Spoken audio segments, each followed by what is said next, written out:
V predzadnji tekmi sezone izjemno pomembna zmaga v Kopru, kar 3-0 in na ta način je ekipa napravila vse pred zadnjim krogom v Ljudskem vrtu. Izjemno težka tekma, tudi zaradi hitre izključitve Denisa Klinarja, tako da je ekipa skoraj da 1 uro igrala z igralcem manj, vseeno uspela priti do visoke, druge zaporedne visoke zmage. Začelo se je obetavno, v primerjavi z zadnjimi tekmami nekaj sprememb znova zaradi kazni oziroma odsotnosti, tako je Alex Pihler zasedel mesto v obrambi poleg Luke Uskokoviča.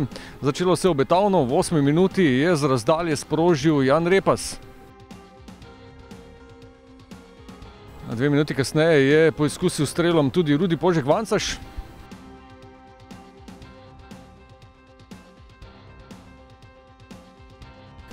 V 27. minuti pa vodstvo, prestrežena podaja Mlakarja, ki je v nadaljevanju akcije padel.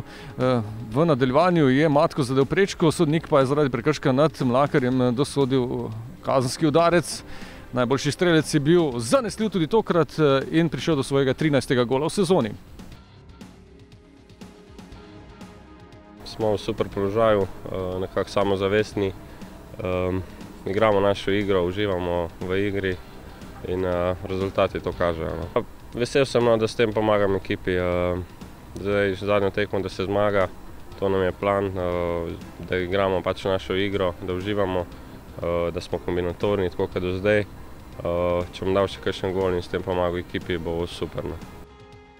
Potem pa v 34. minuti izključitev Denisa Klinarja zaradi drugega nespametnega prekrška v prvem polčasu in drugega rumenega kartona.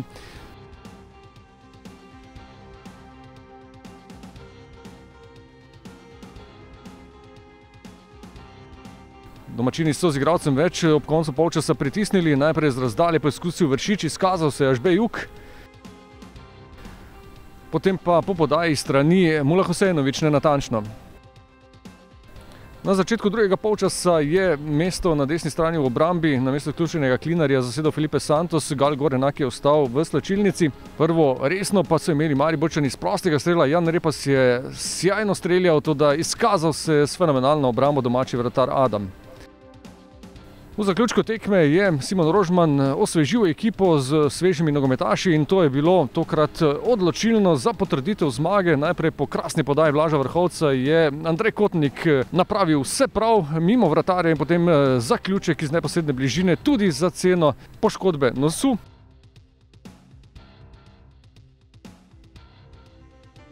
V 90. minuti pa se je med strelce po podaji Felipeja Santosa vpisal tudi kapetan Marcos Tavares. Končalo se je torej z zmago 3-0 in tako ima ekipa vse v svojih rokah v zadnjem krogu prvenstva.